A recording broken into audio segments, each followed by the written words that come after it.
Hello बच्चों, welcome to our channel Physic Chem. और आज के इस लेक्चर में हम पढ़ने वाले हैं about total internal reflection. Total internal reflection जो है लाइट चैप्टर का ही अगेन एक बहुत ही इंपॉर्टेंट टॉपिक है। इससे जो क्वेश्चंस आते हैं वो क्वेश्चन सीधा आपके न्यूमेरिकल तो नहीं होते हैं, लेकिन हाँ ये ब्रीफ क्वेश्चन होते हैं जहाँ पे आपको एक्सप्लेन करना होता है कि पर्टिकुलर जो एग्जाम्पल है, जो फिनोमेना है वो कैसे फॉर्म हो रहा है और क्यों फॉर्म हो रहा है। फॉर एग्जाम्पल कि जो डायमंड होता है, अब डायमंड में जो टोटल इंटरनल रिफ्लेक्शन होता है वो कैसे होता है, क्यों होता है, ठीक है। वैसे जो मिराज फॉर्म हो रहा है वो कैसे हो रहा है, यानी सीधा इसके एग्जाम्पल बेस्ड क्वेश्चन आते हैं, ठीक है। इसलिए हमको पहले इस पूरे फेनामेना को बहुत ही अच्छे से समझना है। बहुत ही इंटरेस्टिंग टॉपिक है इस पूरे चैप्टर का, जहां आपको पढ़ने में आप देखोगे कि आपके अराउंड इससे रिलेटेड सबसे ज़्यादा आप रिलेट कर पाओगे इस टॉपिक से, सबसे ज़्यादा इससे रिलेटेड आपको एग्जाम्पल्स मिलेंगे अपने डेली लाइफ में।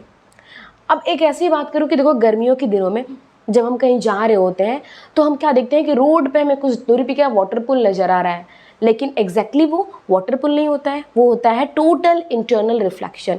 तो देखो कितना सही हमें बिल्कुल सामने से इसका जो है मेन एग्जाम्पल नज़र आ रहा है।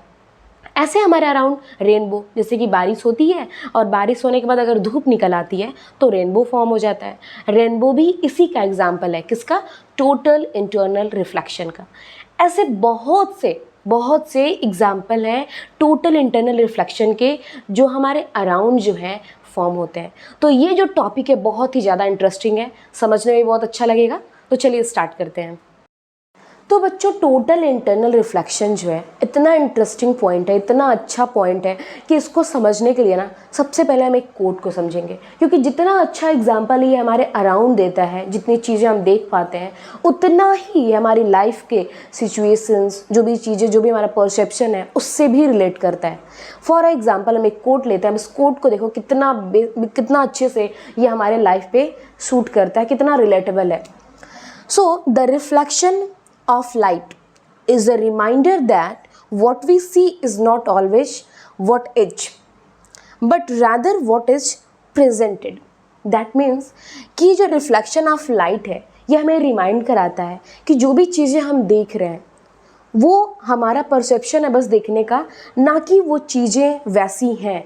यानी कोई भी ऑब्जेक्ट है, सिर्फ और सिर्फ हम उस ऑब्जेक्ट का अपीयरेंस देख रहे हैं अपने पॉइंट ऑफ व्यू से, जो भी हमारा परसेप्शन है उससे, ना कि वो ऑब्जेक्ट खुद हम देख पा रहे हैं कि एक्चुअली वो ऑब्जेक्ट जो है वो क्या है। तो जी चीज़ें जो है, जो सिचुएशंस हैं, जो भी प्रॉब्लम्स हैं, वो हमारे सामने जैसे आती हैं उस तरीके से हम नहीं देखते हैं उसको, बल्कि हम अपने पॉइंट ऑफ व्यू के अकॉर्डिंग, जैसा हम उसको समझते हैं, जैसा हमारा परसेप्शन होता है उसको लेकर के, वैसे देखते हैं। लेकिन एक्चुअल में जो चीज़ें होती हैं वो कुछ और होती हैं, ठीक है। तो रिफ्लेक्शन ऑफ लाइट हमें यही रिमाइंड कराता है कि जो हम देखते हैं कई बार वो वैसा नहीं होता है जैसा कि हम उसको देख रहे होते हैं। यानी चीज़ें समटाइम्स डिफरेंट होती हैं, कुछ और होती हैं। और कई बार जो है हमारी जो आंखों देखी चीज़ें होती हैं, इसलिए कहा जाता है कई बार जो हमारी आंखों देखी चीज़ें होती हैं वो क्या होती हैं? सही नहीं होती हैं, ठीक है। तो रिफ्लेक्शन ऑफ लाइट हमें यही रिमाइंड कराता है कि what we see is not always what is, ठीक है। जो भी हम देखते हैं वो हमेशा वही नहीं होता है, but rather what is presented, सिर्फ उतना ही होता है जो हमारे सामने दिख रहा है, हमें हमारे सामने जो प्रेजेंट किया गया है, ठीक है। हम सिर्फ उतना ही देख पा रहे हैं। तो इसी कोड के साथ स्टार्ट करते हैं आज का chapter. Okay, so total internal reflection यहाँ हमें समझना है, थोड़ा सा हमें इसके पीछे चलना पड़ेगा। कहाँ थे हम? क्रिटिकल एंगल पे। क्रिटिकल एंगल का हमने वीडियो भी बनाया है और वीडियो का लिंक जो है डिस्क्रिप्शन में है, आप जा करके इसको ज़रूर वहाँ से देख लेंगे, क्योंकि वहाँ पे हमने जरा सा फिनोमेना भी पढ़ा है किसका? टोटल इंटरनल रिफ्लेक्शन का। तो आप इस वीडियो को देख लेना, लिंक डिस्क्रिप्शन में है। तो पहले हमको एक बार और यहाँ पे समझ लेते हैं that what is critical angle. क्योंकि okay, what is critical angle? Critical angle को हमने समझा था, अब फिर से एक बार आप समझ लो कि क्रिटिकल एंगल क्या है। क्रिटिकल एंगल क्या था कि लाइट रेज हम जब डाल रहे थे, लाइट रेज हमारी जब डेंसर से रेयरर में आ रही है, यानी यहाँ पे एक मीडियम हमने एयर ले लिया है, दूसरा हमने क्या ले लिया है? वाटर। वाटर से लाइट रेज जब रेयरर में जा रही है, यानी जो कम डेंसर है उसमें जा रही है एयर में, तो यहाँ से लाइट रेज क्या होंगी? नॉर्मल से थोड़ी सी क्या होगी? दूर होगी, ठीक है, डेंसर से लेस डेंसर में जाने पे लाइट रेज नॉर्मल से थोड़ा दूर होगी। ठीक है, ये तो एक फेनोमेना है कि लाइट रेज जो है सिंपली यहाँ डेंसर से रेयरर में जा रही है। ठीक है, तो लाइट रेज थोड़ा सा दूर हुई।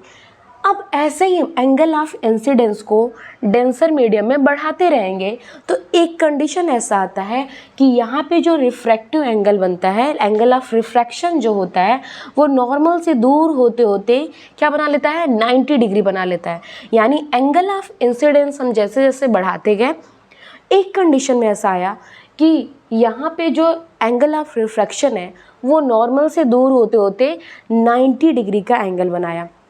जैसे ही वो 90 डिग्री का एंगल बनाता है वही हमारा क्रिटिकल एंगल होता है।